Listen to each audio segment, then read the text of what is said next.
Atualidades Pampa. Oferecimento Sicredi. Faça uma poupança e venha crescer com a gente. E Água Mineral Itati. Olá, muito boa noite. Estamos iniciando o nosso Atualidades Pampa de hoje, desta quinta-feira. Tem muitas notícias de criminalidade, notícias da cidade, notícias do estado, notícias também, obviamente, de política, principalmente. Mas eu me permito hoje citar só um acontecimento, que foi o falecimento de Fábio Koff. Porque Fábio Koff não tinha mais nem cor clubística na sua participação no futebol, mas um homem dedicado e um homem que deixa uma marca muito forte em todas as pessoas que de alguma forma se envolvem com futebol.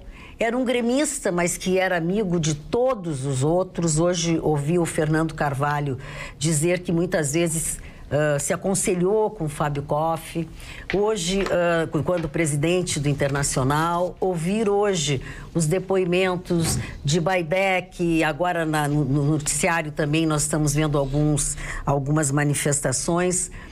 Fábio Koff é um homem que transcende estádio de futebol. Né? Fábio Koff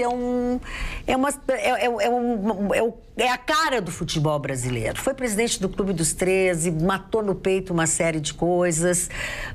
Eu tinha muito medo que ele um dia se fosse e não tivesse deixado registrada a sua história.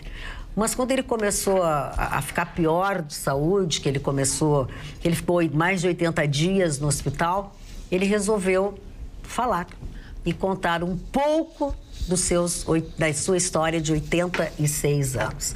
Então, eu acho que todos nós estamos chateados, comovidos, solidários com a família de Fábio Koff, que por mais que a gente soubesse que ele não estava bem de saúde, que um dia isso ia acontecer, uma hora isso ia acontecer, na hora a gente tem um sentimento muito ruim, né, Ruth? Sem dúvida. Eu quero dividir a minha manifestação em relação ao presidente Fábio Koff em 3 momentos.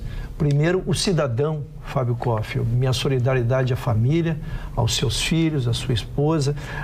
Eu tive a oportunidade de privar, até participei de chapas junto com o filho do presidente Fábio Koff, o Fabinho. Então, quero desejar a eles, né, minhas condolências, dividir um pouco dessa tristeza com toda a família Koff. A segunda, eu quero analisar o Fábio Koff, que foi o precursor do Clube dos 13. Para que vocês dimensionem, vocês que estão chegando agora ou que não acompanham o futebol muito avidamente, os clubes tinham um tamanho de orçamento e passaram a ter outro orçamento a partir do advento do Clube dos 13. O que fez o Fábio Koff? Ele se fortaleceu em volta dos clubes e então se dirigiu à detentora dos direitos de transmissão e com ela negociou valores que se tornaram estratosféricos, graças exatamente a esta união do Clube dos 13, que tinha a característica, Mari, de chamar Clube dos 13 e teve 16 clubes, depois chegou a ter 20, né? Mas é uma característica que muito se falou. Então, os clubes devem muito, quando se fala hoje, o Grêmio com orçamento de 350 milhões, o Flamengo já está com orçamento de 500 milhões, este status, esse tamanho hoje, deveu-se a esse trabalho do presidente Fábio Koff no Clube dos 13. E, por último, não poderia deixar de homenagear o presidente Fábio Koff do Grêmio. Se disse que os clubes passaram a ter outro tamanho de orçamento, eu sou obrigado a dizer que o Grêmio também passou a ter outro tamanho de clube, né, após o seu advento. Ele nos deu, na presidência, 2 Libertadores da América, um Mundial de Clubes, e um Mundial que ele perdeu nos pênaltis jogando quase 50 minutos com um jogador a menos, e aí foi para a decisão, senão ainda poderia ter nos dado o bi. Mas mais do que isso, ele deu a sua vida, ele dedicou toda a sua vida ao Grêmio, mesmo quando não estava nas diretorias, ele sempre era consultado. Eu mesmo, Magda, quando fui candidato em 2010, lhe fiz uma visita, ele participava muito da política do Grêmio. Então, fica esse meu agradecimento como gremista, né, como agradecimento de todos nós a esta figura ímpar que deixa a sua história felizmente escrita, mas se assim ainda não estivesse escrita, a história está em todos nós, porque se misturou com a história do Grêmio. Exatamente. E eu espero que Fábio Koff tenha, simultaneamente, uma estátua dentro do Grêmio, mesmo que ele não gostasse da Arena, junto com o Renato Portaluppi. Chicão. Mas, dona Maida, o Fábio Koff, para mim, na minha avaliação, eu fui o maior dirigente de futebol do Rio Grande do Sul. Porque ele vestiu muito a camiseta do estado do Rio Grande do Sul, trouxe benesses para os clubes, não apenas o Grêmio, que era o seu clube do coração, mas também o próprio Internacional e os times do interior. O futebol gaúcho devia se dividir antes de Fábio Koff e depois de Fábio Koff, que vai ser agora. Eu tinha uma amizade de leve com o Fábio Koff, mais em função de uma cumplicidade com o Fabinho Koff, que o Fabinho tem a mesma doença que é a doença de Crohn, que é uma doença autoimune, muito rara. Então, eu sempre trocava informações com a mãe dele, quando a gente se encontrava seguidamente no barranco. O casal almoçava sempre no barranco. E o Fábio Koff sempre foi cortês, um cara assim, legal, que independente das cores clubísticas. Então, eu acho que o futebol gaúcho e o futebol brasileiro perdeu muito com a perda de Fábio Koff. Eu queria ver Fábio Koff como presidente da CBF para torcer barbaramente para o Brasil. Infelizmente não deu, mas fica o meu abraço para a família. Marni? Olha, eu conheci muito pouco o Fábio Koff, para dizer a verdade, uma vez só que eu cumprimentei, há muitos anos atrás, num programa que eu tive na extinta TV Piretina. Olha quanto tempo faz isso.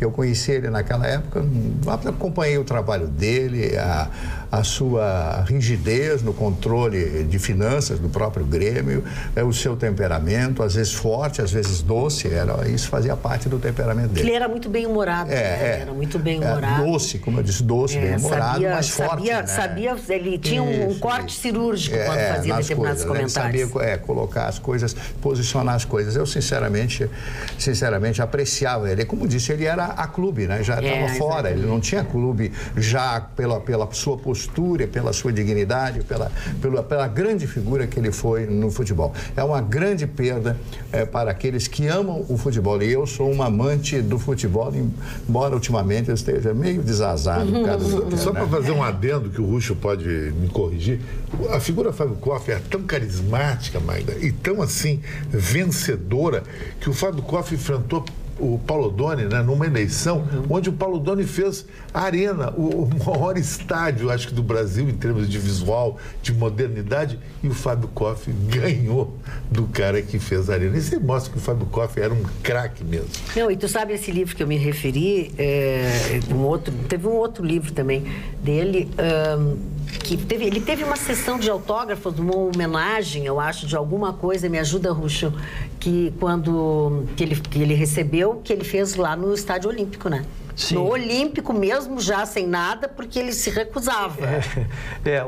Na verdade, o presidente Fábio Koff, ele sempre se mostrou acima dessas questões. Tu estás correto. Tanto é que alguns gremistas, até mais afoitos, chegaram a ficar bravos com o presidente Fábio Koff na época, porque ele, pela sua experiência, e ele estava tão acima disso, que o próprio Fernando Carvalho confessa que se aconselhou na presidência dele, e ele levou ao título mundial. Então, ele usou expertise. Eles estiveram juntos no Clube dos 13, um na presidência e outro na vice-presidência do Clube dos 13. E o Fábio Koff, como eu disse, sempre acima disso, né? Nunca colocou essas questões menores de Grêmio e Inter, né? Que nos são permitidos. Então, realmente, vai um cidadão do mundo, a pessoa que nós estamos vai um cidadão do mundo, né? Mas deixa os seus ensinamentos. Quem quiser ser um dirigente, quiser ser sério, quiser ser probo, né? Quiser se dedicar a um clube, tem exemplo para seguir.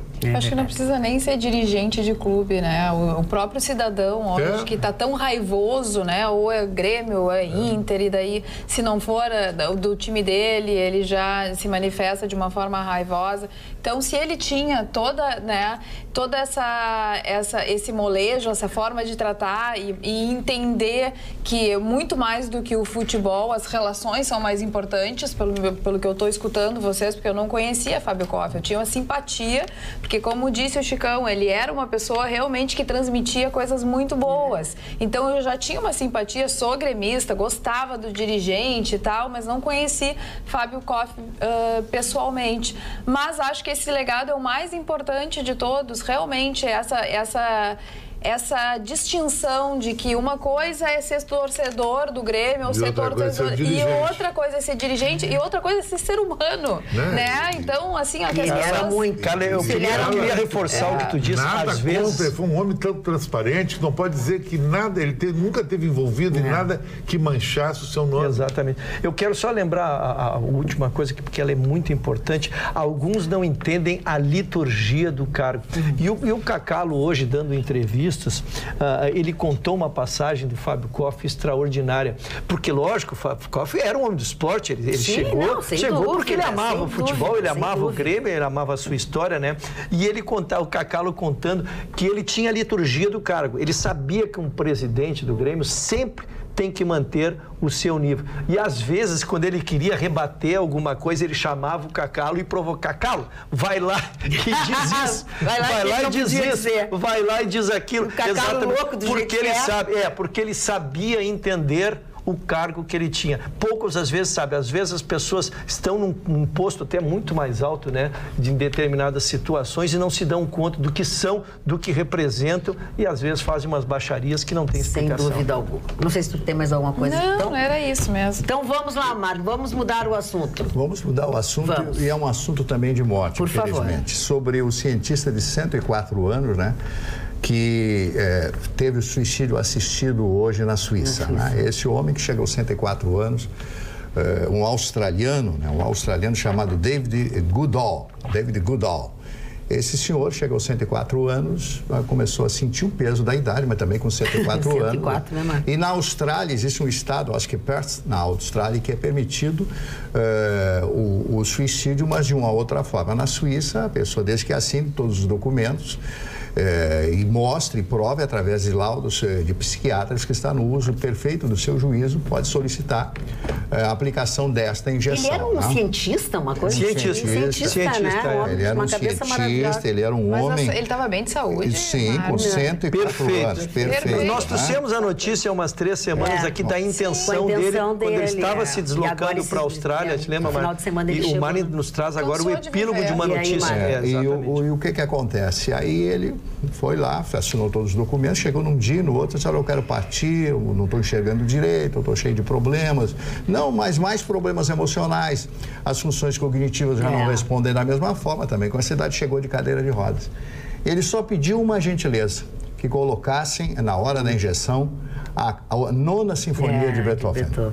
A 9ª de Beethoven, que é uma das coisas mais lindas que foram feitas por esse gênio alemão da música, Ludwig van Beethoven, que escreveu a 9ª já praticamente sem ouvir absolutamente nada, porque ele era... Que coisa fantástica. Ele não ouvia, né? Tanto é que descobriram isso, os seus músicos descobriram porque tocaram a outra música, ele estava regendo outra música.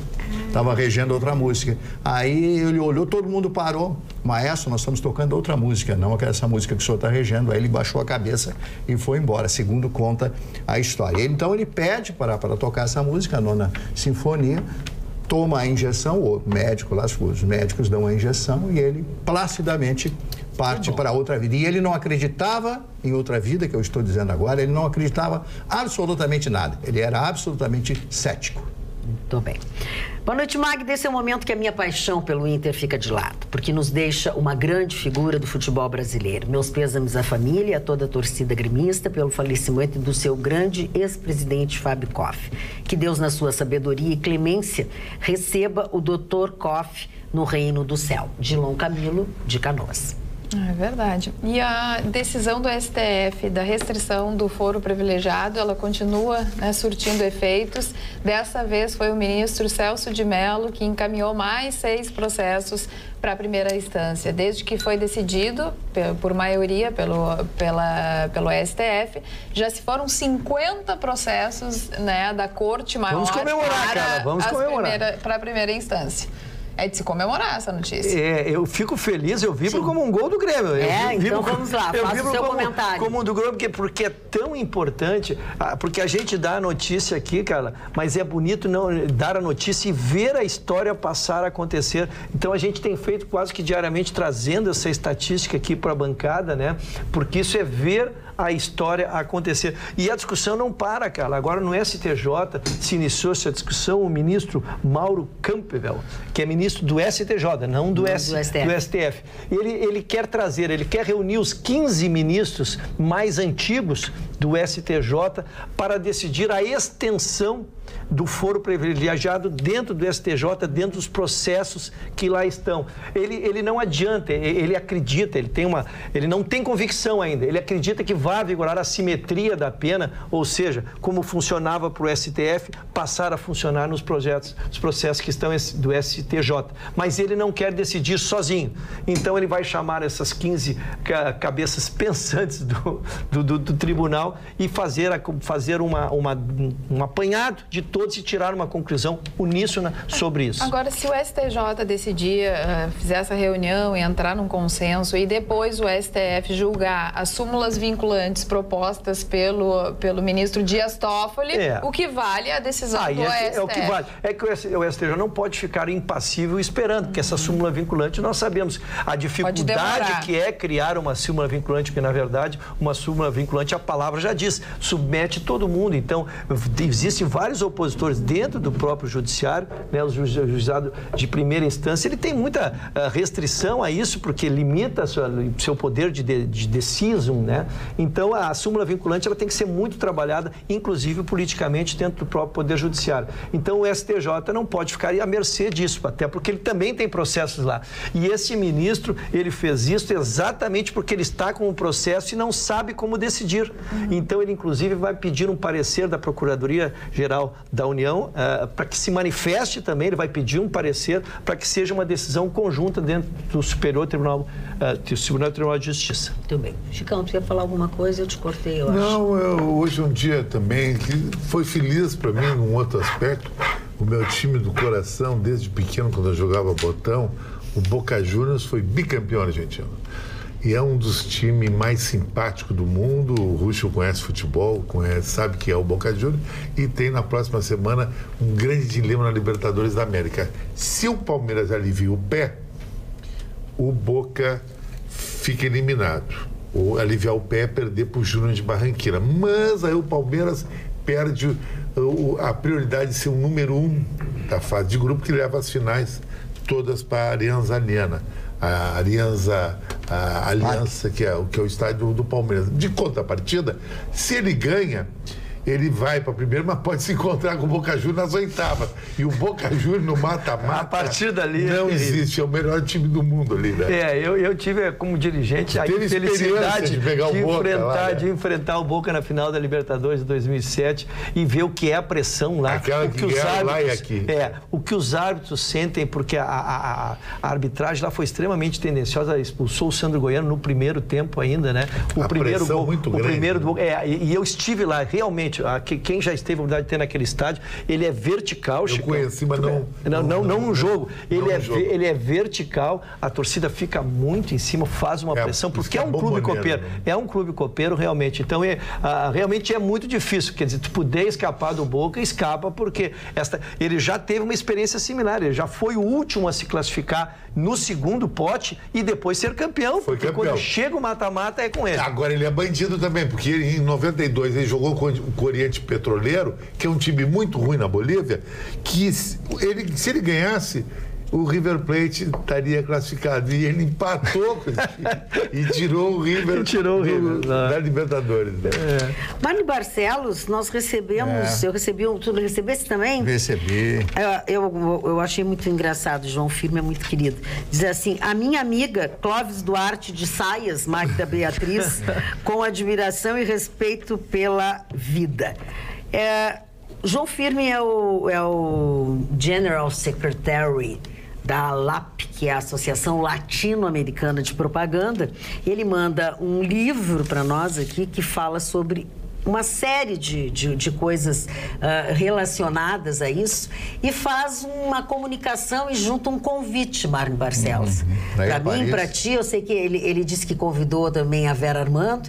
Assim, Festival de Gramado em Paris. Dia 21 de setembro de 2018, na Embaixada do Brasil. E aqui também vamos ter o que é o famoso e já tradicional Festival de Publicidade de Gramado. De Gramado. Ele fez uma dedicatória para mim que é imerecida. Deixa eu ver, mano. Amigo Marne, quero trazer à memória o que me pode dar esperança. Ao colega que muito aprendi, conhecimento, o meu respeito e admiração. João Firme de Oliveira. Então eu vou te dizer o que ele escreveu aqui, tá? É bom. O Marne é meu amigo pessoal. Admiro pelos seus conhecimentos desde quando ele dirigia a Caiçara. Sua bancada no programa é composta de talentos inteligentes nas comunicações. Por isso, estou enviando convite para o júri do 2º prêmio de qualidade e tal. Aí ele nos orienta aqui se a gente aceitar ou não este convite. Mas ele gosta muito de ti, tem uma profunda admiração pelo teu trabalho e pela pessoa que tu és. Nosso trabalho, né? Eu estou preocupado, dona Magda, agora com a disparada do dólar, né? Olha... E a gasolina também. A gasolina aumentou horrores hoje. E no Rio de Janeiro Acordou, já tá, ninguém avisou, né, que ia aumentar tanto. R$5,08 no Rio de Janeiro. Quanto? R$5,08 no Rio de Janeiro. O dólar ou a gasolina? A gasolina. O pessoal da fronteira ali em Ribeira, eu tenho um amigo que mora em Livramento, diz que o pessoal está desesperado hoje ali na fronteira, porque não vão vender mais nada, Não né? vão. Não vão vender mais nada. O dólar praticamente a R$4, a coisa já estava profundamente difícil e essa disparada em função do mercado americano, né? Aquela velha história, quem é que vai aplicar no Brasil, se pode aplicar no mercado americano com a estabilidade política, a estabilidade financeira, e o dólar é americano nos títulos do Tesouro americano. Então, em função disso, há esta disparada do dólar. Mas o principal de tudo é a nossa instabilidade política, né? Porque não é possível que um país do tamanho do Brasil, com a riqueza que tem o Brasil, com reservas de 380 bilhões de dólares, há 5 meses das eleições não tem um candidato à eleição. Não tem absolutamente nada. Nós não temos nada. A coisa está... a nossa ideia democrática ou de democracia está solapada. Não tem nada. Né? E a gente fica com essa história da chamada logorreia. Logorreia? O que é logorreia? Não é coisa boa. Não é falar asneira. Porque ele só chama-se logorreia, falar asneira. As pessoas só falam asneira, só falam bobagens, né? E não se vê um pronunciamento político com qualidade, com sustentação, com o programa. Olha, nós vamos fazer isso, nós temos essas bases, isso. Não tem, dona Carla, absolutamente nada. Não se sabe nada. Nada. Parece que o MDB não vai ter candidatura própria para a presidência da República, que o presidente Michel Temer realmente está desistindo. Quem deu essa declaração foi o presidente do Senado, Eunício Oliveira. Então, eles já trabalham com a hipótese de realmente não ter um cabeça de chapa para a presidência da República e, como sempre fazem, fazer algum conchavo, né? Com aquele que eles acham que vai ganhar. Agora só me falta fazer conchavo com o Lula. O que vocês acham disso? Não. Bom, que é o primeiro das pesquisas. Eu não duvido de nada. Eu não duvido de nada. Ué, era o da Dilma, né? Tu sabes que eu respeito muito a inteligência alheia, né? E realmente há que se reconhecer, o PMDB, agora MDB, manda nesse país há quase 30 anos. É uma coisa fantástica. Desde vergonhosa. Quando faleceu o Tancredo Neves, nós naquela expectativa... Em 85. Quando nós naquela expectativa acompanhamos dia a dia, era 24 horas, todas as televisões e rádios dentro daquele hospital, acompanhando minuto a minuto, esperando pela recuperação.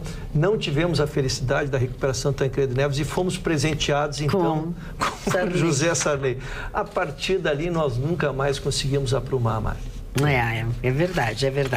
Olha aqui, nós temos uma oportunidade de ver o que pensa, né, e quais são os projetos de Flávio Rocha, que é o presidente das Lojas Riachuelo e que vai ser palestrante no Tá na Mesa, num dia especial, no dia 28 de maio, 28 de 5, ele estará no Tá na Mesa, que é a reunião almoço de toda semana na Federação, onde ele vai falar sobre as suas pretensões, sobre as suas intenções e o que ele espera, porque ele se alça como candidato, né? Como candidato, ele quer ser candidato trabalhando para isso. Mas não tem tempo para fazer nome para as pessoas conhecerem. Quem conhece Flávio Rocha? Ainda. Ele pode até ter alguma bomba, alguma coisa excepcional. Não, mas acho difícil. Quem são os candidatos conhecidos? O Ciro Gomes, o Bolsonaro, o Lula, se for candidato, e quem mais? O Alckmin. Marina Silva. Marina Silva, Alckmin. Aliás, eu não sei se ainda persiste a informação, mas o Cristóvão Buarque, que foi ministro e um homem completamente ligado com a educação, disse que ele que ia formular um plano de governo para o Alckmin. A estratégia do Partido dos Trabalhadores... Não sei se ainda vale isso. A estratégia do Partido dos Trabalhadores, hoje, pelo menos hoje, circulava nas hostes políticas, seria de que, diante do insucesso, já está 4-0 o julgamento, e se sair o quinto voto, podem nos mandar até não tinha saído até começar o programa, mas ele tem até as 23h59, o Celso de Mello, para mandar o último voto no julgamento virtual que está acontecendo do pedido de liberação do presidente. Então, se sair o voto, podem mandar para nós que a gente noticia aqui. Mas exatamente esta condição está dando grande desânimo dentro das hostes petistas e a estratégia estaria sendo, Mário, criar não um candidato à presidência, mas um candidato a vice. Do Ciro. Não vice do próprio Lula. Ainda não desistiram, porque como tem recurso, depois nós vamos contar que tem... Ele já falou, ele já mandou um recado para a Gleisi, se para de invenção, porque o candidato vai ser eu. Para entender qual é o raciocínio que circula hoje. Que o Lula, se criar uma figura de vice para o Lula, não falar só na candidatura Lula, mas a candidatura também de um vice, para quem não conseguindo a liberação do Lula para a candidatura, então ficasse mais fácil essa transferência de votos. Mas, embora a ideia, não surge o nome nem para o vice não, tem o Celso Amorim. Estão falando muito no Celso Amorim. Hoje, não saiu o nome definitivo, nome de consenso, né? Nome de consenso. Vocês falavam sobre o dólar agora, o Marlin falou, e tu tens falado quase que diariamente aqui, e eu lembrei que o Vitorino fala sobre até quanto iria o dólar, eu acho que desde o ano passado. É ou não é? Em torno de 4 reais. Ele insiste e está chegando aí. O dólar superou todas as previsões dos mesmos especialistas e o dólar já passou de 3,60. Quando eu cheguei nessa bancada era 13,45. Daqui a pouco você já está 13,60. E o dólar privado... 35, 40 dias. Já fez um mês. Já fiz um mês. Ficou bem quietinho com medo que a gente fizesse alguma coisa. Mas desculpa, eu fiz a brincadeira e interrompi o Está estágio do Vitorino. Probatório. Vai que o Vitorino volte e me dispense. Aí eu vou ficar... Não, mas agora ele não tem mais esse poder. Não tem? Perdeu o Playboy. Perdeu o Playboy. Tá bom. Olha aqui, ó. Não, fala, Carla. Sobre o Vitorino aqui no WhatsApp, boa noite a todos. O Gustavo, quando voltar, vai chegar barbudo e com uma camisa floral, diz o Tomás. Não vai sentar aqui, vai ter que passar no barbeiro. Já o nosso outro telespectador diz o seguinte: boa noite, escuto alguns comentários e me sinto... Telespectadora, perdão. Me sinto excluída dos conteúdos que os senhores e senhoras trazem ao programa. Como podem dizer que nenhum partido tem propostas? Acredito que vocês não leram sobre que vocês só leem sobre PT e PMDB. MDB agora, né? Pois são os mais conhecidos. Já leram algo sobre o Novo? Muitas pessoas nos perguntam exatamente sobre isso, para a gente falar mais do Novo, nos pedem para falar.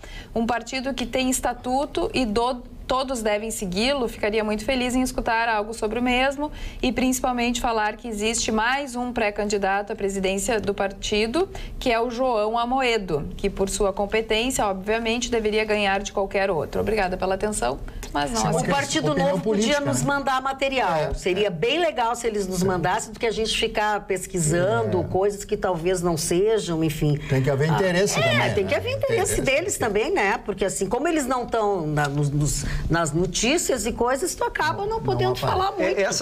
Né? E quem teve aqui, que foi o Gustavo Franco, que fez uma palestra, depois foi na Federação, fez uma palestra também, e que é o presidente do Instituto, né? Do Instituto Novo, mas a gente não pode ficar adivinhando o que eles pretendem. Eles têm um site, eu já entrei no site do Partido Novo, tem o estatuto, tem tudo mais. Esse João Amoedo realmente é uma pessoa bem inteligente, inteligente. Também tem o Marcelo, né? Que também é um outro nome bem... Bandeira. Mas realmente não são pessoas muito conhecidas. E aí não estão dentro da notícia. Mas eu concordo que realmente se a gente quer nomes novos para a política, é bom que também a gente traga essa possibilidade e comece a falar no nome de João Amoedo. E olha que legal o Gerson Neto de Bagé.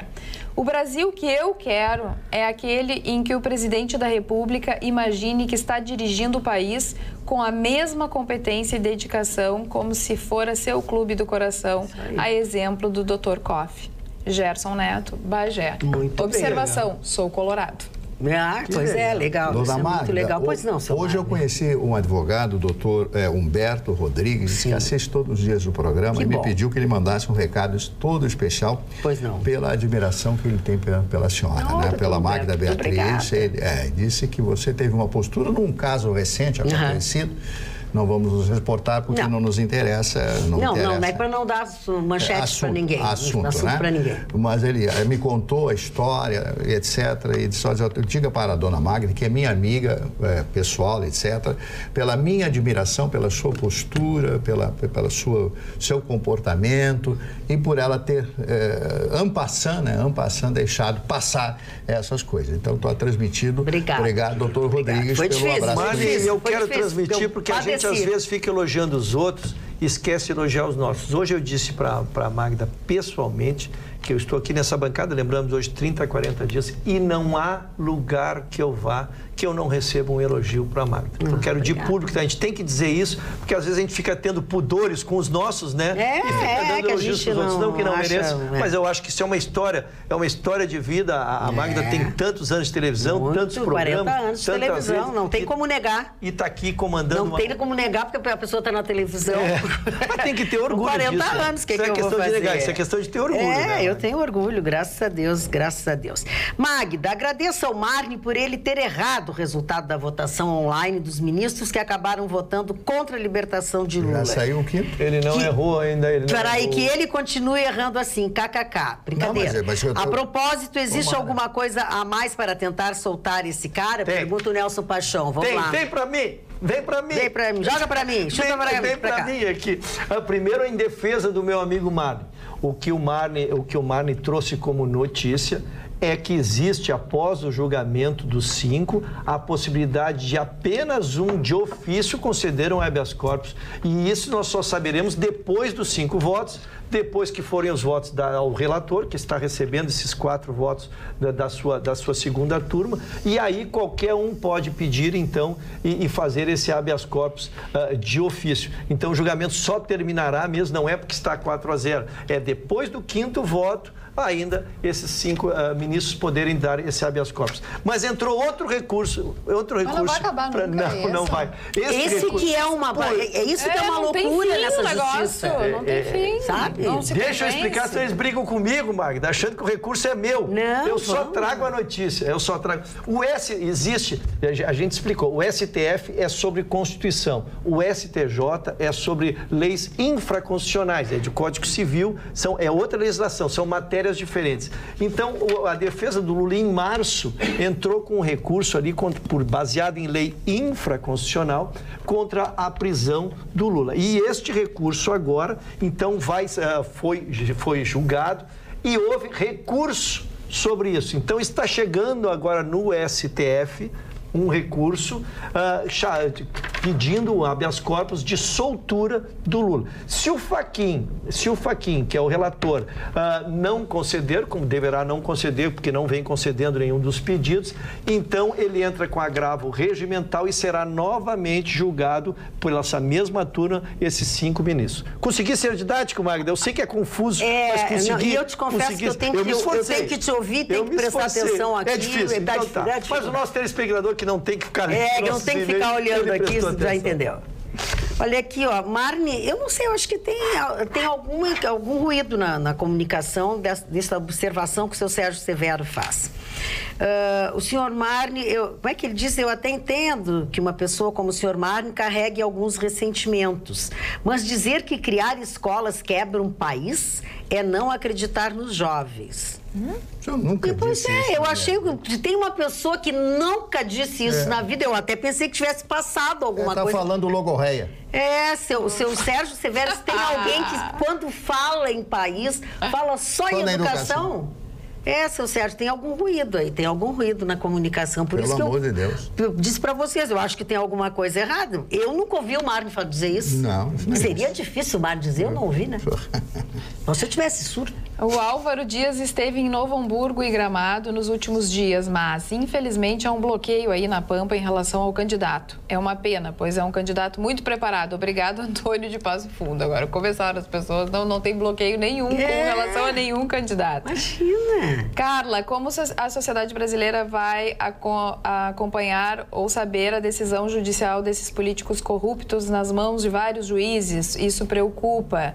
Marne, você está lindo de azul, essa cor lhe favoreceu. Beijos, Anne. Anne, eu gostaria de estar de vermelho, mas... não sei se o Marne vai agradecer o elogio, não.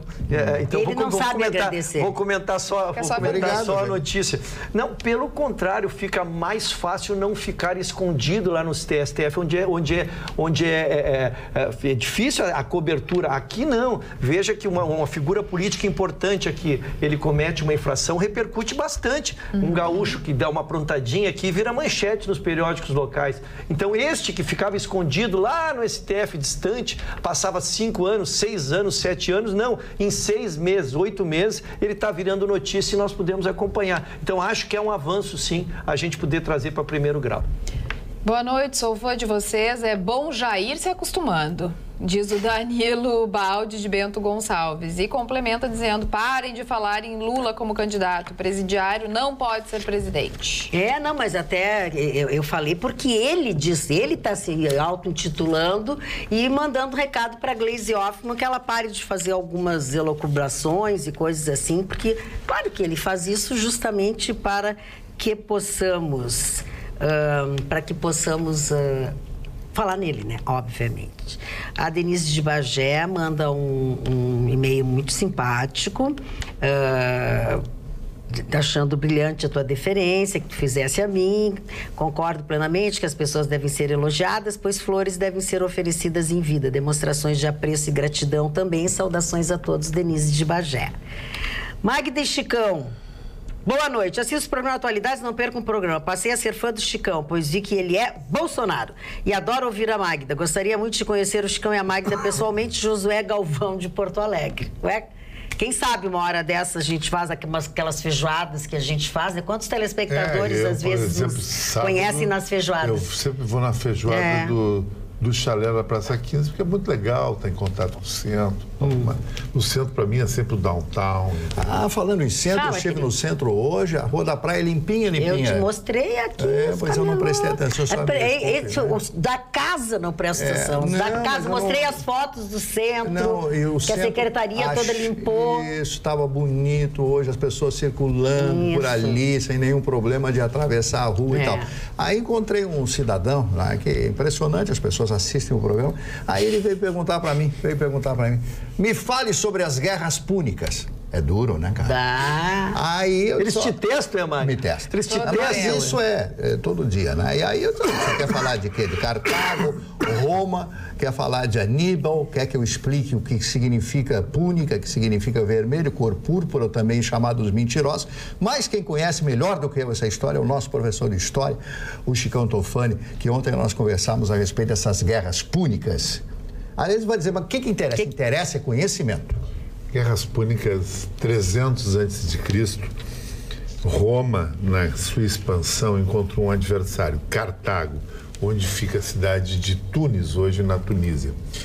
Todos disputavam o comércio mediterrâneo. Cartago tinha um exército fortíssimo, comandado por Aníbal. Aníbal, inclusive, tentou invadir a Itália com elefantes. Em vez de ir pelo Mediterrâneo, ele foi pelo continente e cruzou os Alpes. Uma coisa louquíssima. Mas bateu o exército italiano em Cana, que seria hoje a Toscana, mas cometeu um erro crasso, não invadiu Roma. Ficou pela Itália durante 6 meses e depois os romanos se reagruparam e foram para o contra-ataque. Aníbal voltou para Cartago e Roma contra-atacou, isso em drops. Roma invadiu Cartago, mas a parte mais legal de tudo aconteceu 2 episódios. O general romano Públio Cornélio Cipião era tão cruel que ele mandou um aviso para Aníbal: te suicida, senão você vai ter a pior morte que tem. O que Aníbal fez? Se matou. Cartago, os romanos entraram, incendiaram, e os romanos fizeram uma coisa interessante que até hoje quem visita Tunis comprova, a parte velha de Tunis. Eles colocaram sal na grama para nunca mais nascer grama em Cartago. Então veio a famosa frase aquela, delenda Cartago.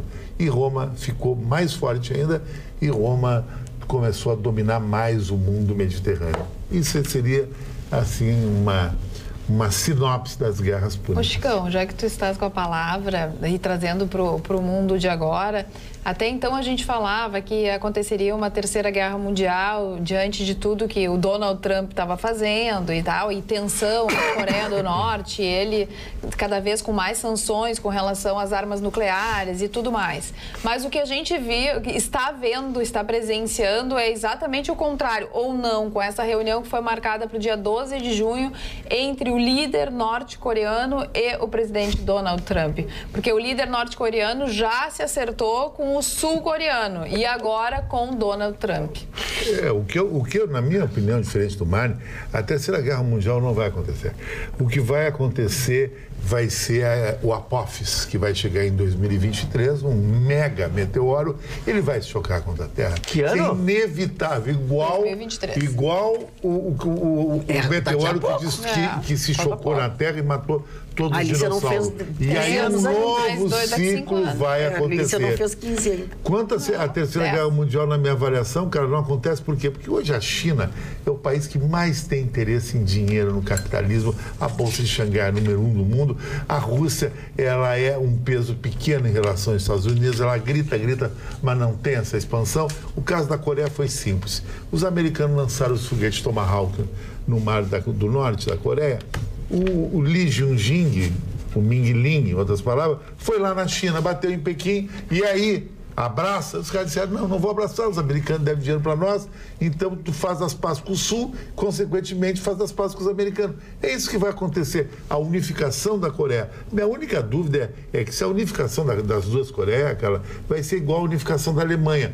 A unificação da Alemanha, a ocidental engoliu a oriental. Será que a Coreia do Sul vai engolir a Coreia do Norte, que é extremamente comunista? Porque a Coreia do Sul hoje tem um PIB maior que o brasileiro. É um tigre asiático, uma potência, a Coreia do Sul. Seul é uma das cidades mais ricas do mundo. É verdade. E o nível intelectual, justamente, é o mais alto. Altíssimo. Tu vê os carros coreanos, Kia, Hyundai já... Sobre o meteoro que matou os dinossauros, ele caiu na província de Yucatán, no México. No México. Naquela região ali. Isso há 65 milhões de anos, hoje, o país chamado México, né? Então, é muito bom saber essas coisas. Agora, não existe a NASA, diz que não existe esse asteroide. A NASA está monitorando porque para não dar um pânico, mas o asteroide, ele não é que ele vai se chocar com a Terra, ele vai se passar tão próximo da Terra que ele vai ser sugado pela atmosfera e aí ele vai bater. Ele equivale a 4 campos de futebol. A uma velocidade de 20 mil quilômetros por hora. Arrebenta tudo. Cria tsunami em todo o planeta, desvia o eixo do mundo, aí é o caos.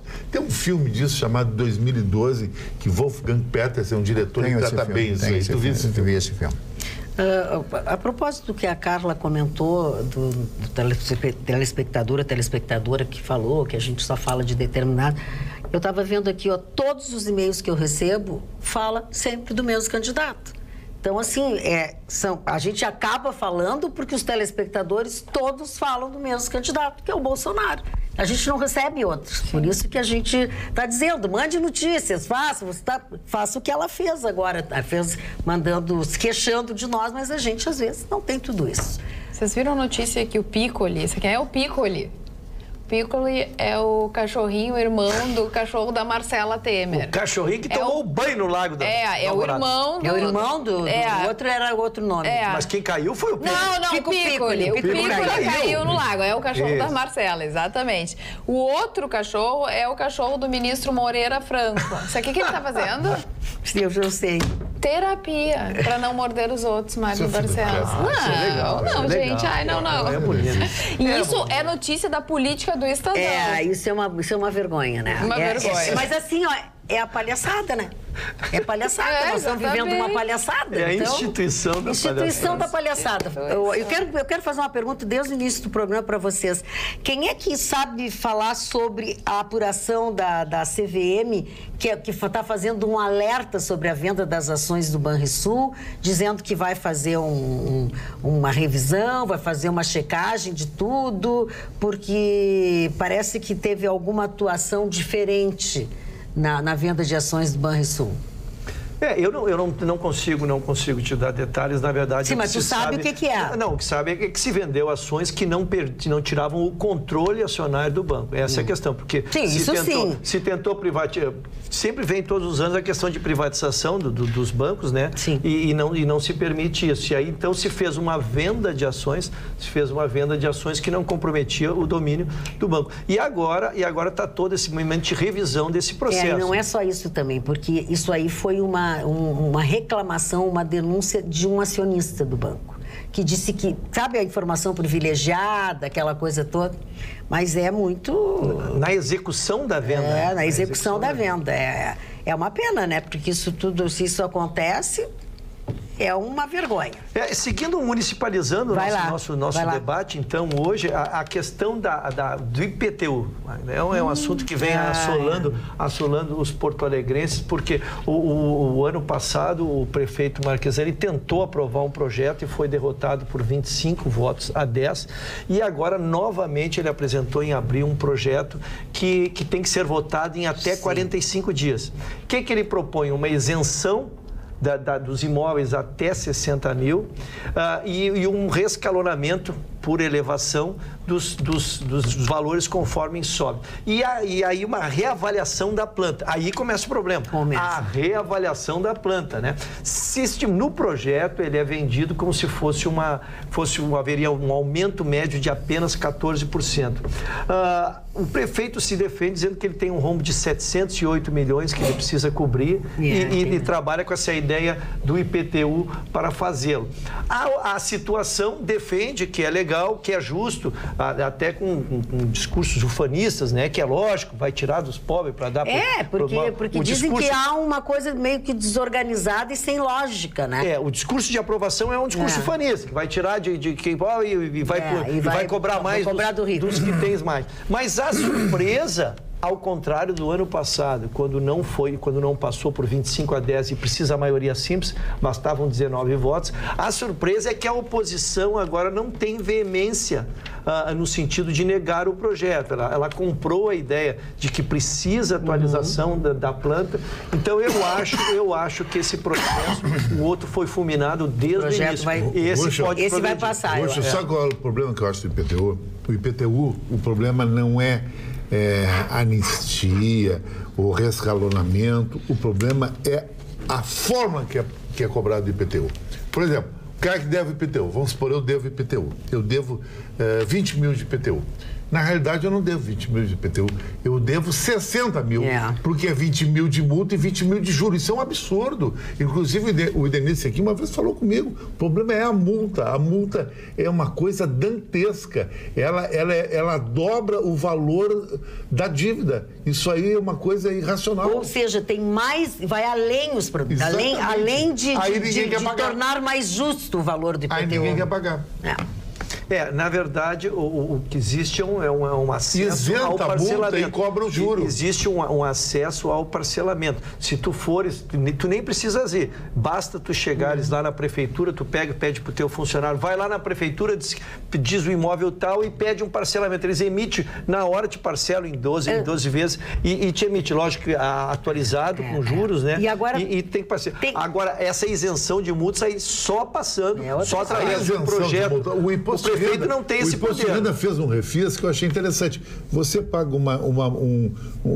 pode parcelar em 12 anos e paga um juro de 1% ao mês. Sim, mas eu só quis explicar que isso não pode ser do executivo, e isso tem que legislativo autorizar. Porque senão ficaria fácil, tu começa a fazer. Então precisaria que se organizasse o legislativo, o legislativo municipal, no caso, que é a IPTU, né? E criasse regras para isso. E aí me tirem uma dúvida, né? Sobre que valor vai ser calculado o IPTU? Porque os imóveis da gente têm diversos valores. Depende do interesse. Tem o que vale, o que tu acha que vale, o que o mercado paga. Mas é o que está na prefeitura. Mas essa... Não. É isso que eu quero saber. Mas é por isso que o projeto preocupa quem tem um imóvel um pouco melhor, né? Porque a demagogia pode ser aí. Eu quero que o meu valha 60 mil, que eu não vou ter que pagar. O projeto começa de uma forma dizendo, olha, até 60 mil não paga. Que legal o projeto. E agora vai ser avaliado, então, uma nova planta, porque quando passa o projeto, passa tudo. Tanto a isenção de 60, como dizer que teu imóvel vale 3 milhões e tu vai pagar sobre 3 milhões. Exato. Vamos fazer uma reavaliação lógico, da planta. Pois é, e quem vai fazer essa reavaliação? Como é que vai ser? Para maior. Porque lógico que é para maior. Isso aí é ilegal. Está mal feito isso. Continua mal feito. Não é ilegal. Isso está lá para votar. Se for votado e aprovado, como eu disse, o ano passado foi rejeitado por 25 a 10. Este ano, pelo que tem se ouvido tanto da situação quanto da oposição, a oposição não tá bombardeando o projeto. Não, até porque ele mudou muito também, ele está fazendo uma abordagem diferente com eles. Como há um aumento de faixas, eles trabalham, eles vendem-nos a ideia de que subirá em média 14%. Essa é a sua informação. A notícia está chegando pronta, né? Sim, claro. Tu quer ver uma coisa que eu acho assim, meu último, ninguém está falando em Porto Alegre, eu acho que eu vou ser o primeiro a conversar sobre isso. Os aplicativos estão desvalorizando os bairros de Porto Alegre. Por exemplo, Canoas, o Uber depois das 21 horas não entra em Canoas, porque é considerado área de risco. O Santa Teresa, que é um bairro que eu moro, é muito confundido com a Cruzeiro. Santa Teresa é um bairro grande, que tem um lado, e a Cruzeiro fica aqui. É considerado área de risco. Isso aí, além de desvalorizar o imóvel, ele cria uma dificuldade para quem usa aplicativo. Agora, a prefeitura devia dar uma olhada nisso. Então, Jardim Europa, porque muita gente bacana mora no Jardim Europa, mais de risco que o Jardim Europa, que ele é vizinho da Vila Jardim, é o bairro da Bala Perdida, da Praça de Germana. Mas como ele foi feito pela Roça Cirela, existe uma... Não, é Goldstein Cirela. Goldstein, não mistura. Goldstein Cirela. Tá, mas a Roça também teve uma parcela daquele bairro ali. Não, teve lá para Ipiranga. E aquele bairro é do lado da Vila Jardim. Cada tiroteio ali cai aqui. Não é área de risco. Então, porque de repente o cara do Uber mora lá. Isso aí está errado. Isso aí, eu acho que o PTC deveria ter uma tabela para ver o que é área de risco ou não. Pois é, mas nós não temos acesso a esse detalhamento do processo, até se algum dos munícipes quiser nos prestigiar e nos mandar um esclarecimento sobre isso, porque os critérios, nós não sabemos, o projeto está lá, o projeto é... Mas a gente pode olhar.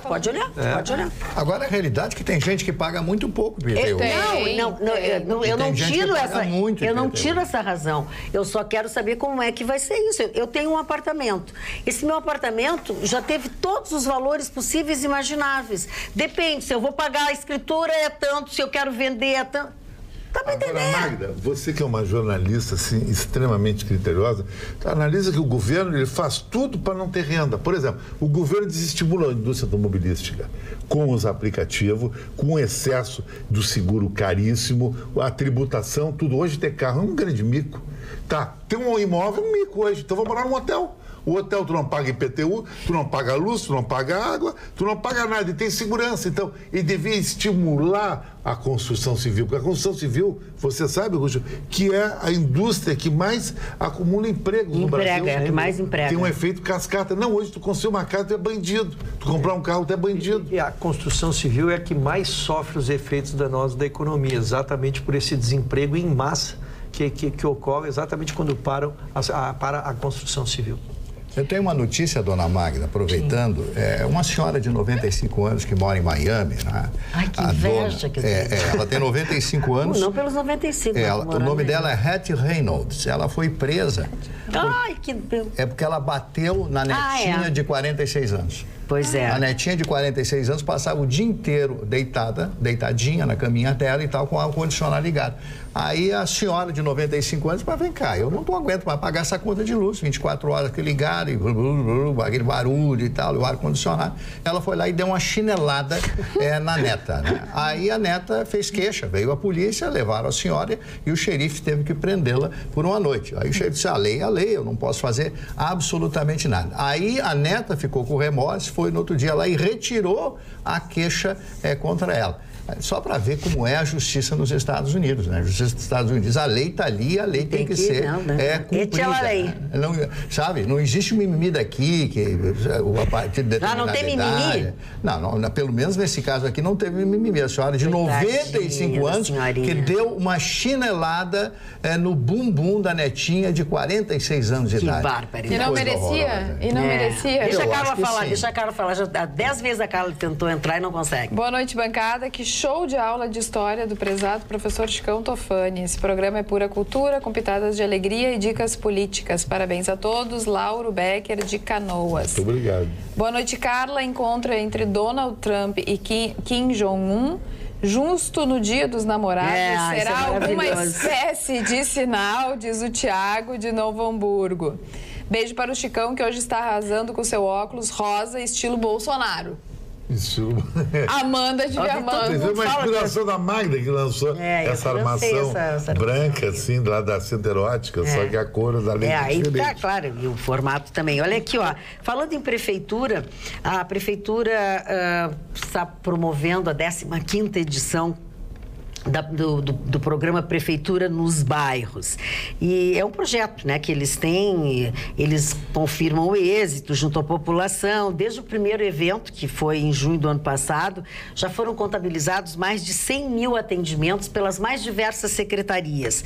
Secretarias, órgãos, empresas. Então, tem assim de tudo. Tem atendimento médico, tem atendimento, tem emprego, tem meio ambiente, tem serviços municipais. Já foram percorridos 14 bairros, 17 mil pessoas já receberam essa assistência das mais diversas, e outro exemplo são as quase 2 mil que já puderam encaminhar a segunda via das suas certidões de nascimento, a segunda via das suas certidões de casamento, e mais quase 300 pessoas que também puderam fazer a sua carteira do trabalho, mesmo que não tenha trabalho.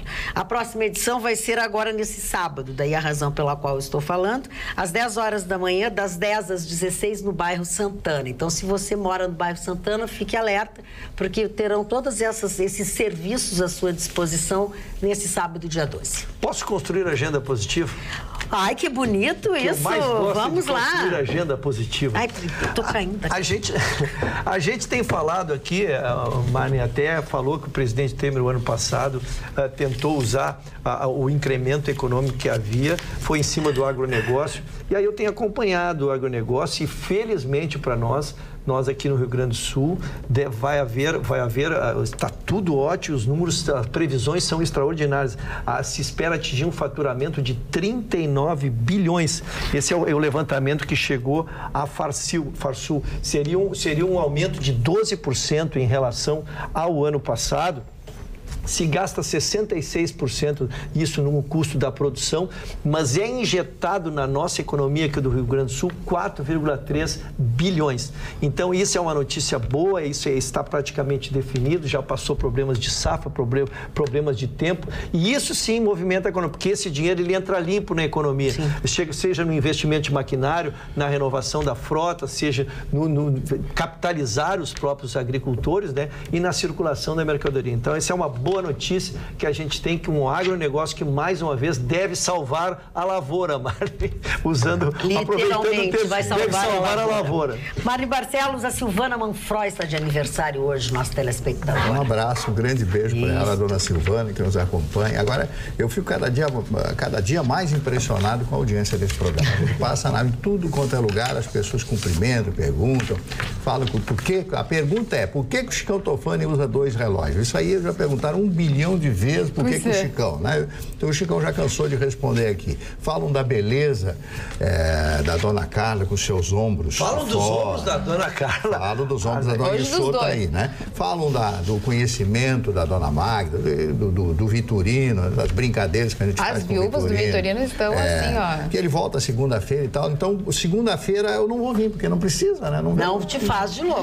Porque aí ele vai falar o programa inteiro. Ele vai falar o programa inteiro. O nosso telespectador já disse que a gente pode ficar assim. Eu instado a me manifestar ontem sobre um ombro da Carla, não o fiz, imagina hoje sobre os 2 ombros. É verdade. Eu duplico o meu silêncio, eu duplico o meu silêncio sobre o tema. Olha aqui, o Luciano... E tenho dito. O Luciano Metzler, Fialho, diz o seguinte... ele, na verdade, através do seu e-mail, ele quer expor um pouco mais, ou em cima disso, falar sobre a situação da educação no Brasil. Ele diz que é professor de História aqui em Porto Alegre desde 2013 e até agora ele não conseguiu lecionar em nenhuma escola. Escolas particulares não pegam sem experiência ou sem QI, que é o que indica. E a escola pública não há previsão de concurso. O último foi no ano de 2013. Eu fiz e não passei por 6 pontos. Mês passado eu consegui um contrato emergencial numa escola do bairro Cristal que está sem professor de História. Uma supervisora que cuida da turma. A diretora me aceitou, mas a Secretaria da Educação não me aceitou por não ter cadastro nem vínculo. Alegam que o mesmo é feito quando abre edital para contrato emergencial, mas o mesmo não tem previsão de abrir. Editais passados, enfim, em suma, escolas sem professor e professores como eu sem escola. 4 anos de faculdade para depois ficar desempregado. O que acham da burocracia para poder lecionar no Brasil? A verdade é que os professores, eu falo isso aí praticamente todos os dias, os professores estão abandonados no Brasil. Não existe realmente uma entidade que represente os professores. Efetivamente, que defenda os professores. Que não defenda os interesses da entidade. Exato. Isso tem, né? É o que nós temos. É isso, que defenda os professores, da mudança, do respeito do aluno pelo professor. Quando você é aluno, você tem que respeitar o seu professor, o seu mestre. Então, o que eu vejo é justamente o contrário. O professor tem que se humilhar para o aluno. Se a pessoa está aprendendo, você ensina uma coisa, aí, porque me humilhou, porque foi ríspido, foi isso, mas vem cá, você fala, desliga o celular, fala para o aluno está ali no celular, desliga o celular, o que eu falei agora? Você sabe a matéria, o que nós estamos discutindo? Não sabe nada. Então, é isso, né? Chega ao ponto de professor apanhar, levar soco professor, levar pontapé professor e assim mais. E sem falar dos salários que não são dignos. Eu me lembro ainda, como eu sou antigo, da época em que, na escola, que o mestre, o professor, era tratado com respeito. Quando vinha o professor, está aí o professor, olha, o professor chegou, e todo mundo olhava, professor, bom dia. Passava na rua, né? Professor, bom dia, professor. Professor de quê? De história, sei lá, geografia, português, tal. Todo mundo cumprimentava o professor. E era um orgulho quando um menino ou uma menina dizia, o que faz o seu pai? O que faz o teu pai? Ah, o meu pai é professor. Ah, o teu pai é professor, então. E hoje, o que é o professor? É símbolo de a pessoa que ganha muito pouco, que não tem nem como pagar o seu aluguel. É verdade ou eu estou falando mentira? Não, só a verdade. Bem pelo contrário, lembra do caso aqui de Viamão, que um aluno pichou a parede, sei lá, pintou a parede, a professora fez ele limpar, queria que ele, né, pintasse a parede e tal, e aí teve que indenizar depois, e a foi professora demitida, né? Foi demitida, teve que indenizar e tal. Entraram na justiça e ainda ganharam. Não, absurdo. Eu peguei esse período, eu sou filho de professora, né? Orgulho. Quando menino eu fiz o primário, o antigo primário ainda, onde na escola que minha mãe era professora. E eu me lembro o tamanho que tinha a minha mãe, entendam o tamanho, né? Como um sentido figurado, por ser professora daquela escola e o orgulho que todos nós tínhamos. Essa degradação, ela caminha junto com a degradação da própria sociedade, com a degradação dos conceitos, com a degradação das instituições. Né? Então, quando eu vejo isso, eu fico muito triste. Agora, insisto, nós não podemos desistir. Temos uma campanha política começando, vamos ver o que vão falar dos professores, qual é o projeto sobre ensino, qual é o projeto sobre a revitalização da carreira. Se estamos desde 2013 sem concurso, eu não sei se ele falou municipal ou estadual, ele não explicitou, mas eu sei que há muitos anos não tem concurso e ficam contratos emergenciais de 6 meses, rolando. Ou escolas sem professores, né? Isso é terrível. Então vamos ouvir, então, em quem quer decidir voto e pensa na educação, vamos ver o que eles estão projetando para os professores. Para mim, o melhor candidato a presidente, se fosse candidato, seria o Cristóvão Buarque, né? Senador. O senador. Que é esse que ele disse que já conversou com uma série de pretensos candidatos, mas o único que procurou por ele para fazer um trabalho, para fazer um projeto na área da educação foi... Seria esse o grande presidente desse país, porque a educação, o nosso Chicão aqui falou da Coreia do Sul. A Coreia do Sul é o gigante asiático de hoje, porque há 40 anos atrás, 40 e poucos anos atrás, assume lá um presidente que se preocupou com a educação. Nós vamos tornar as nossas crianças, os nossos meninos, os nossos adolescentes em pessoas educadas. E o conhecimento é a única coisa que faz você diferir das outras pessoas. Não tem. Você conhece, você sabe, você é diferente das outras pessoas. Se você não sabe, você não é nada. Não é absolutamente nada. Então, as pessoas que não sabem vão por ouvir dizer que. E mais com os fakes de hoje, então, realmente, quem não estuda, quem não lê, quem não aprende, quem não tem educação, está totalmente out. E está se formando uma nova geração de outs. Olha o que a Wanda Nunes diz aqui, ó. Magda, cheguei à conclusão que Vitorino é quem tumultua a bancada. Próxima semana teremos Banca do Peixe. KKK. Ruschel vai ficar horrorizado. Abraços, Wanda Nunes. As pessoas acham que eu não conheço o Vitorino. Pelo contrário, é uma amizade de 20 anos. Sim, mas não os dois na mesma bancada. Não. Dividindo espaço, não. Brigando por espaço, tu não sabe. Brigando tu não por conhece espaço, essa parte. Tu não conhece essa parte. Ele vai dizer, tu não pode ficar em cima do muro. Fala o que tu pensa. Vai te chamar de muralista. Muralista. Olha aqui, ó. Pode falar. Olha aqui sobre a área de risco, Chicão. A área de risco dos aplicativos. Os aplicativos informam a área de risco baseados em informações da própria Polícia Civil, diz a Fabiana de Canoas. E aí o nosso telespectador pergunta, o Chicão fez cirurgia na testa? O IPTU é avaliado por aerofotogramétrico. Aquela coisa aérea do... Hoje, novas tecnologias como satélites e até drones. Forma existe, não fazem porque não querem. O orgulho está sendo visto na Flórida. Pela minha querida prima Michele Lenhart, que é a esposa do nadador Fratos. Nós não podemos ir pra lá passar as férias? Não. Mas estão dizendo que estão nos vendo lá à distância, estou recebendo isso aqui é uma verdadeira homenagem. A gente não quer que a gente fique mais próximo? Isso. A gente não quer uma visita. Quer uma visita? Não quer uma visita. Quer ver como é que a gente é ao vivo? Fica lá, é um nadador olímpico, né? Um orgulho do Brasil. É tão bacana tê-los lá. Eles moram lá exatamente por toda essa preparação que ele faz para as Olimpíadas. Precisa. Olha aqui, Marne, um telespectador, que não me importa o nome, diz o seguinte: realmente a educação no Brasil está de mal a pior. Ontem acabou o prazo para transferências dos títulos eleitorais novos e tal. Estávamos fazendo o processo biométrico que irá até 2022. E ontem, ao começar a coleta das digitais de uma jovem, que esta na segunda série do 2º grau, ao solicitar a sua mão direita para começar, a mesma ficou imóvel. Pedi várias vezes, até que perguntei o que estava acontecendo com ela. Ela me responde que não sabia qual era a mão direita. Quando a gente fala do nível do ensino brasileiro, que os meninos e meninas saem dos seus cursos, das suas faculdades, alguns saem bem preparados, né? Porque eles querem, né? Porque eles querem aprender, querem estudar, vão procurar, pesquisa e tal. Mas a grande maioria está ali só pelo diploma. Pega o diploma e quer entrar no mercado de trabalho. Mas vai entrar no mercado de trabalho despreparado. Aí o sonho, eu vou embora para a Austrália, vou embora para a Nova Zelândia, vou embora para os Estados Unidos, o país. Sim, mas vai fazer o quê? Vai para Nova Zelândia, tudo bem, é ótimo. Vou morar em Londres. As pessoas acham que é fácil morar em Londres. O bacana é tu estudar fora. Eu vou morar em Londres, vou fazer um curso em Londres, vou lá trabalhar e tal, né? Vai para os Estados Unidos, ok, vai para Nova York, mora em Nova York, vai trabalhar no quê? Vai lavar pratos. Tudo bem, não é desonroso, vai ser garçonete. Claro que não, porque aí você vai aprender inglês e tal. Os grandes, nos Estados Unidos, a coisa é muito simples, né?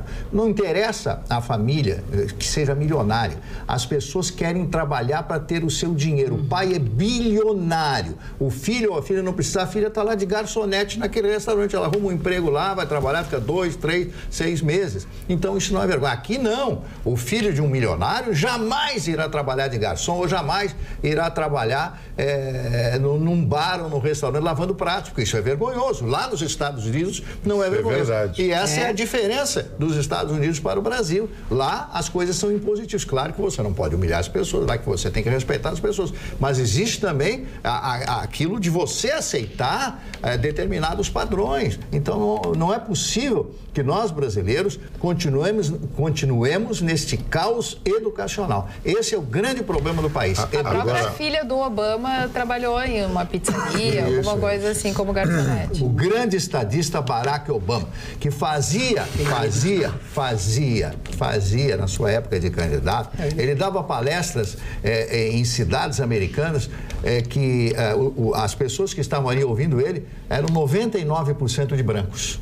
99% de brancos que aplaudiam ele. Tu sabe, não é, sem nenhuma pretensão do campo da sociologia, mas eu tento fazer uma interpretação do que acontece. Eu já disse, para mim, hoje há um grande débito, os pais se sentem com um grande débito pelos filhos, pela necessidade de trabalhar, por chegar em casa cansado, então dão o que os filhos pedem, ou dão um aparelho de telefone para ele ficar brincando lá, que dele não incomoda também. E esse perfil de comparação que tu sugeres, ele é bom e a gente pode levar ele adiante, que me parece que lá os salários e as cargas horárias, elas são mais factíveis e tu podes se dedicar um pouco mais à educação dos filhos. Aqui hoje nós não criamos os filhos, nós assistimos nossos filhos crescerem e vemos o resultado no fim de semana. A gente se despede. Quem trabalha no nosso ritmo aqui, 12 horas por dia, 12 horas por dia, se despede do filho na segunda de manhã e vai reencontrá-lo sábado de manhã, porque nessa velocidade tu não vais almoçar em casa, quando tu sai às vezes à noite, tu também tem atividade. Então me parece que a sociedade americana tem o privilégio por dar a contraprestação maior de salário, as pessoas não precisam ter tantas atividades, trabalham menos e podem Mas também... Mas por outro lado também, com 15, 16 anos, rua, vai trabalhar. Isso é cultura também, isso é cultura. Rua. Por isso que eles trabalham, por isso que eles fazem. Por isso que é a maior nação da Terra. Eles têm a independência deles. A propósito, Mário, do que tu ia falar, acho que eu não quero. Não, eu ia só completar aqui o que o último Mário está dizendo. Isso é uma opinião muito minha, que vai ser criticada bastante em relação ao trabalho no futuro. Eu acho que as faculdades estão formando legiões de desempregados. Por quê? Porque o futuro vai trocar o formado por um robô. Porque o empregado hoje, ele é uma bomba na mão do empregador. É justiça do trabalho, é papapá, é leis sociais, é um monte de coisa. Então, sabe qual é o serviço? Se eu fosse numa faculdade hoje, eu tiraria história para ter uma base cultural. Mas fazia um curso de marceneiro, limpador de piscina, jardineiro. Essas profissões estão ganhando muito, porque não tem um cara para limpar a piscina. Em Porto Alegre é difícil tu achar. Marceneiro, então, é quase difícil. Eletricista, esse não existe. Agora, advogado. Não, começou com advogado? Arquiteto, tem uns montes, estão tudo de Uber aí, andando no Uber. Por quê? Porque são profissões que tiveram uma saturação logística, até a medicina. Por quê? O cara se forma, ninguém quer ir para o interior. Não, isso é verdade. O cara não quer ir para Sananduva, ser advogado de Sananduva, não. Ele quer estar na Paz de Chagas, ele quer estar ali na Hilário Ribeiro, babá. O médico é a mesma coisa. Então, se forme num eletricista, no marinheiro, no marceneiro, desculpa, que vai ter futuro. Do contrário, vai ser desempregado. Por falar em professor, olha aqui, ó, o professor Victor Nedel, que é do Departamento de Geografia da Universidade Federal, da URGS. Não posso me calar quando se fala de minha profissão. Vou retomar um pequeno trecho do meu discurso de formatura em Geografia na URGS. Abre aspas. Ser professor não é missão, não é vocação, não é algo clerical. O professor é um profissional que merece o devido respeito e salário pela sociedade. Existem muitos casos, exemplos e histórias sobre ser professor na atualidade. Existe muito assunto sobre isso. O que não existe é apoio. Existe pena, apoio não. Quando existe, é muito pouco. Não basta apenas ver o que irão falar nas campanhas eleitorais. É necessário posicionar-se de uma maneira mais incisiva e cobrar de quem já está no poder atitudes de respeito e valorização aos docentes. Que texto, hein, Mário Barcelos? Poxa, é um professor, né? É um professor, né? É um professor que sabe escrever. Exatamente. Agora você pede para colocar o dedão com a mão direita. A mão direita, ela não sabia qual era a mão direita. E se pergunta, coloque a sua destra ou a sua sinistra, pior ainda. Chicão, eu quero lembrar, e nós somos contemporâneos, que o estudo também perdeu muito. O estudo teve uma determinada época que o segundo grau eram de cursos técnicos. Era. Tu te recorda disso? Sim. Se aprendia, se desenvolvia, se estimulava atividades técnicas. E isso foi desaparecendo por uma suposta sofisticação. Eu brinquei contigo sobre o número de advogados, mas impressiona, o número da OAB já está em 120 mil.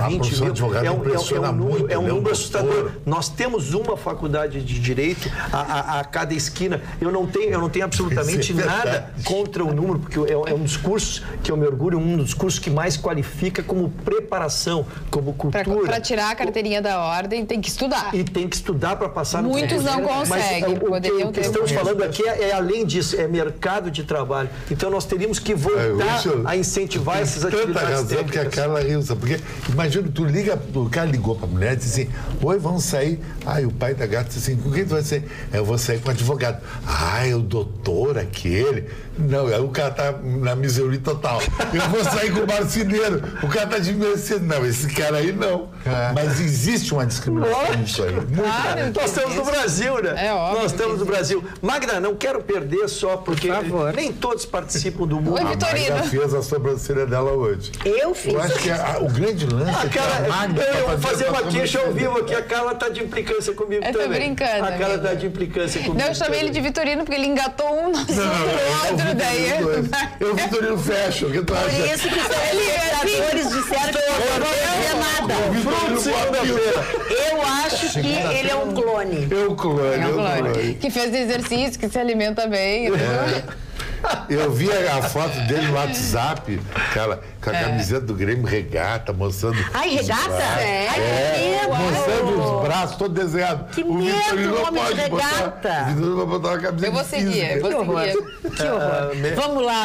Quem quiser seguir. é no WhatsApp? Ayrton, tem Facebook. Ele tá no Face. Tem Facebook, tem Muito articulado. Tem o Instagram, tem tudo. Ayrton Rocha, o Twitter, é uma honra. Se me seguir é uma honra. Tá, Mário Barcelos, aniversariante. Olha, a Magda me xingou de novo. Querido, é a terceira vez que eu te passo a palavra e tu desvia. Mário Barcelos. É uma constatação. Bom, o primeiro aniversariante de hoje é uma figura que passa para a história como um magnicida. O que é um magnicida? É quem mata uma grande personalidade, quem mata uma grande personalidade, como foi o caso do senhor John Wilkes Booth, ator americano, que morre, depois foi executado, porque matou o presidente Abraham Lincoln.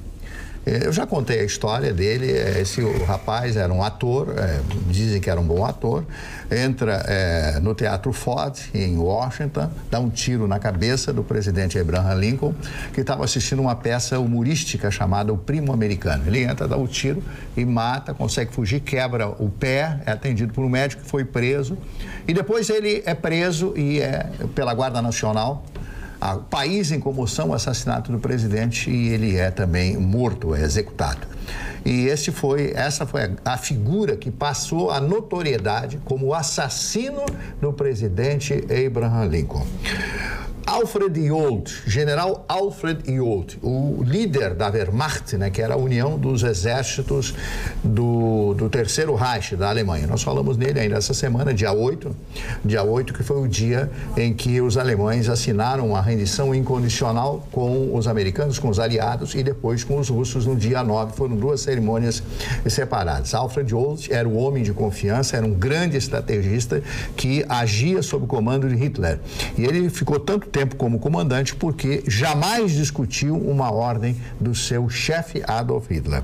Depois, David Selznick, ele foi um grande diretor e um grande produtor dos Estados Unidos, fez grandes filmes, o nome dele era muito famoso nas telas, David Selznick, né, apresenta e tal, produção e isso tudo, né? O grande médico brasileiro Euríclides de Jesus Zerbini, famoso doutor Zerbini. Hugo Banzer, que foi general e presidente da Bolívia. Ettore Scola, outro grande diretor de cinema, esse italiano, produziu alguns dos melhores filmes do pós-guerra, depois da guerra, aqueles filmes neorrealistas que mostravam a realidade da Itália depois da guerra, a pobreza que passou a Itália com a destruição da sociedade italiana, com a morte de milhares e milhares de pessoas, de indústrias fechadas, um horror que foi a guerra, com a participação primeiro ao lado da Alemanha e depois, evidentemente, ao lado dos aliados, expulsando os alemães que invadem a Itália através da República de Salò, que foi criada para manter Mussolini como grande líder italiano, que absolutamente deu em nada. Vanderlei Luxemburgo, Chicão, está completando hoje 66 anos. É um técnico superado? Eu acho que Vanderlei Luxemburgo é um mito, tem uma lenda em volta de Vanderlei Luxemburgo. Eu acho que ele é um técnico superado, mas ele é um técnico, para alguns clubes não seria superado.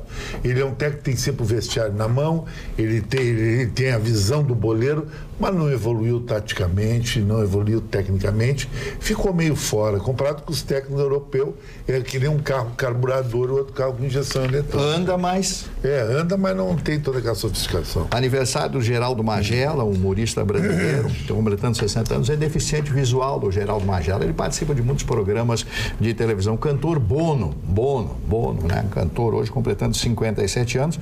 E a modelo canadense completando 53 anos, Linda Evangelista. Essa moça... Essa foi a precursora da Gisele Bündchen, né? Lindíssima, Linda Evangelista. São esses os aniversariantes, dona Magda. Rússio, a tua notícia. Eu agradeço, eu só quero... Olha, vai começar com os tititi. Não, eu vou objetivar. É que, na verdade, a gente gosta muito de futebol e acha que todos gostam. E nós estamos há 30, 35 dias aí da Copa. A Copa está muito próxima, já deve sair a convocação agora nos próximos dias. E os bancos fecham durante os jogos. Então, mas eu descobri isso. Eu descobri isso. Fala com o Chicão aqui. Os jogos, eles têm uns horários meio esquisitos, assim, 11 horas, 13, 15 horas, isso aí. 17. É uma coisa que chamou a minha atenção, que eu não vou poder ver quase nada. Mas os jogos do Brasil, que ele está falando, os outros jogos... os do Brasil, do Brasil. É verdade. Então, assim, e tem muita gente acha que todo mundo vê os bancos. Não é assim, tem muita gente que não vê. Então, os bancos trabalharão com horário especial. Saiu agora a portaria do Banco Central autorizando que os bancos fechem. Então, não vai ter plantão, Brasil, não vai ter nada. País da mulher, futebol, carnaval. Então, os bancos em dia de jogos poderão funcionar apenas 4 horas. Então, se organize para pagar. Eles podem fechar sempre, eu não tenho um pila no banco. Eles podem fechar de segunda a quinta. A notícia é boa. Claro, o banco é o banco. Quem nós queremos com o banco? O banco só sabe cobrar taxa. Taxa. Para tirar o dinheiro do banco, você paga ali, vai no caixa eletrônico, paga R$ 2,40 para retirar o seu dinheiro. Para retirar o seu dinheiro, você paga para retirar o seu dinheiro. Falando em pagar, o Carlos Pereira, quando falamos há pouco sobre IPTU, ele diz o seguinte: Porto Alegre já correu suas empresas para outras cidades, aumentando o ISS-QN. Agora o Marquesan vai expulsar seus moradores para outras cidades, aumentando o IPTU. Não é exatamente isso, mas o raciocínio do Carlos Pereira está certo. Mas o que eu acho que cabe tanto ao prefeito quanto à situação municipal, né, é explicitar um pouco mais para a população. A gente trouxe aqui até o debate para que isso vire um debate público, né? E nós temos uma informação, o questionamento do Chicão, ele é super importante. A planta, quem vai examinar essa planta, quem vai avaliar esta planta, como será a divisão, será por bairros, será por densidade populacional? Será por número de quadrado? Por metro o valor quadrado? do metro quadrado do Moinhos de Vento, ele tem que ser necessariamente mais caro que do Teresópolis. Aí o cara tem uma mansão no Teresópolis, aí a prefeitura avalia lá em cima mais que do Moinhos de Vento. Isso que eu acho Mas muito é que tem que ser o imóvel. Eu acho que tem que explicitar qual será o critério, para que nós possamos Qual o discutir, critério? né? Não tem critério nenhum. Mas a zona também é importante. Sim, né? também, mas igual, acho que tem né? que ser as duas coisas. Tem que ser, também, né, isso aí. um peso para a zona e mais o tamanho do imóvel. As duas coisas têm que valer para ser justo. Mas tu tem uma mansão em Navegantes, se tem uma mansão... Mas é isso que ela está dizendo. Tem Aí que ter assim, ó, tá, Navegantes. Tem tanto para imóvel até tanto e tanto para imóvel até tanto. Tinha que estipular o metro quadrado. Mas de é cada isso que ela está região. dizendo. Metro quadrado Metro diferenciado. Faz isso, Pois ela é, vai mas pelo para visual. ser justo pra tem que ser fazer isso justo, que ela tem está que levar dizendo. em consideração esses dois critérios. E o deputado Lúcio Vieira, em Lima, irmão do Gedel Vieira Lima, está sumido da casa. Não, ele não registra a presença desde 10 de abril. Sumiu. Tá feia a coisa, tá feia a coisa, tá feia a De coisa. repente um cara desse fugiu do Brasil, um monte de dinheiro, foi morar num paraíso fiscal lá na África, lá ninguém pega. Olha, eu não Tornou duvido real o nada desse processo. país. Não duvido nada do Já está nosso sendo país. notificado pela Câmara, enfim, mas não aparece desde o dia 10 Ele de vê abril. um país que não tem contrato de extradição com o E Brasil. outra coisa que eu tá quero tudo te bem. perguntar, e a senhora Gleise, e aquele rapazinho calmo, aquele... Qual é a dos calmos? O o Lindbergh, Boulos? aquele. Não, Não, o Boulos, coitado, deixa o Boulos. Deu bolo, lá, deu bolo. É. E o Joesley vai sair com O Joesley. O Joesley tá solto. O Joesley é o cara. Mas o Joesley tá solto. Tá solto há bastante E tempo tá delatando já. E mais. tá entregando. Tá Entrega entregando. A todo mundo mostrar pra que ele ele, tá errado efetivamente isso, tinha mano. muito mais Tá informação. errado Muito isso. mais. Nós vimos aqui, eu e o Mário discutimos o filme aquele, O Lobo de Wall Street, do Kirk Douglas, que foi preso. Ele fez uma delação, mas não livrou a cadeia dele. Sim, cadeia, tem que pagar, né, cara? Tem que pagar. Chicão, a gente tem Ilícito trazido penal é aqui, a ilícito matéria ela é penal. complexa, a gente tem trazido aqui, teve um que esses dias trocou a delação dele de 20 anos para 6 anos e ele entregou uma turma. E trouxe aqui o cara que entregou, o prefeito do Rio de Janeiro, sem este cara, que era o seu assessor número 1, não teria pego, ele tinha rolo em todas as áreas, na construção, em avião, em transporte, aonde tinha, ele tinha rolo. E este cara entregou, se pegou mais de 100 pessoas em função de uma delação. Então, este cara, lógico que tu não vai dar isenção para ele, mas tu tens que estimular que ele faça essa delação, porque isso, dentro do bem comum, ele pegou, muita gente pegou dezenas de infratores, né, várias as operações do Rio de Janeiro, que não seriam pegas sem esse delator. Então, a gente tem que ver com... Cada caso é um caso. O delator não corre um risco de vida aí? Porque Claro, claro. o da história da vereadora é Joesley. É Wesley e Joesley. Esse não corre risco de vida, esse cara aí? Não sei, ele é Entregou pela todo mundo. segurança, né? Mas ele pagou todo mundo. Ele pagou, E ele tem documentos, não é só... Ele pagou todo mundo. Não é Já não só digo que ele o comprou, que ele ele diz. pagou. Todo mundo aceitou. E até hoje estou convencido que ele foi pego, o Joesley, a família JBS, foi pega pela vaidade. Porque a primeira delação que eles fizeram lhes dava isenção total. E eles, ao invés de saírem de cena, foram comprar dólar no mercado, foram desfilar pelos Estados Unidos. Mexeram nas Eles ações tinham que ter ficado, nunca mais tu tinha que ter ouvido falar nele. E isso aí sim que oportunizou que o judiciário e o povo em si se mobilizasse para ir atrás dele. Porque aquela primeira delação... Exatamente. Corrompe um procurador da República. Tu acha a gravata do Russo mais bonita que a do Vitorino? Não, a Vitorina é mais bonita. É. Não mesmo. A gravata hoje é uma A do coisa. Vitorino é de 1945. O Russo tá num dia, tá up to E os date. ternos do Vitorino. Aquele verde, aquele Dá uma laranja. chuveira, dá nada. Laranja não, Ele vinho. foi no velório e tomou do defunto.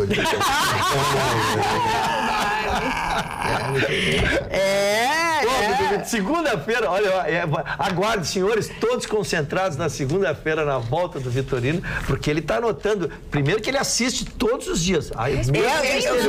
Efetivamente não tem nada com para seu fazer. caderninho, ele tem anotações, Tem caderninho. ele tem um caderninho de anotações sobre cada um de vocês. Que medo! Isso é uma delação. Isso é uma delação, né? É uma delação da atualidade hispânica. Isso é uma delação. Segunda-feira, acho que quem não vem sou eu. Não, tu vem sim, tu vem sim. Disso. Porque vai ficar pior. Se tu não vieres ao programa e uma mulherada e os faixas aqui começarem a escrever assim, cadê o fulano? Ele vai ficar muito mais doente do que se tu estiver aqui. E ele puder te agredir, ele puder cortar tua fala. Tu não conhece teu amigo? Traz uma gravata. Que posição a senhora pretende, assim como a gente quer saber a escalação para o Grenal e o Grêmio já está com a escalação... Já vou te dizer como será. Qual é a escalação da atualidade? O Vitorino vai para o lugar dele, que é onde está o Marne. O Marne senta-se ao meu lado e o Chicão senta ao meu lado. E eu fico do teu lado. Sim, do outro lado só. Tá certo, melhor aí. Porque esse teu braço já está muito roxo. Não, por quê? Porque ele senta nas almofadinhas. O Renato Portaluppi ainda não deu a escalação do Grêmio e a Magda já deu a escalação da atualidade. Eu tenho confiança nos meus guris, nas minhas gurias. Tem confiança, não preciso disso. Tá rindo do quê, Mário Barcelos? Eu tô rindo porque eu tô feliz. E esse teu pega rapaz, o que aconteceu que tu tá com pega rapaz de novo, né? Tem mais gente com franjinha. A franja querendo escola. A franja querendo escola na bancada. Hein? A Loiva de Balneário Gaivota, Santa Catarina, pergunta o seguinte, ó, boa noite, bancada maravilhosa. Alguém sabe me dizer o que aconteceu com Marne Barcelos, que simplesmente rejuvenesceu uns 5 anos? É o amor! Tem uma namorada. Com a minha cabeça e me deixa assim. Eu tenho cabelo, tão bonitinho. Normalmente a pessoa rejuvenesce quando está enamorada. Enamorada. Poderá até não ser correspondido. Não, isso é outra, mas aí é outra coisa. Mas aí aumenta mais. O senhor tá com a aparência mais velha hoje. Eu acho que agora o negócio virou. Agora virou. Lata d'água na cabeça, lá vai Maria. Vou levar um fora. Mas por quê? Não sei, pela dedução. Falando em levou fora, tá na hora de ir embora. Vai acabar a baixaria, ela bota a lata d'água na cabeça e desce a ladeira. Um beijo pra vocês, obrigado pela companhia. Como sempre, amanhã, logo depois do Jornal da Pampa, a gente tá esperando por vocês aqui, tá? Beijo.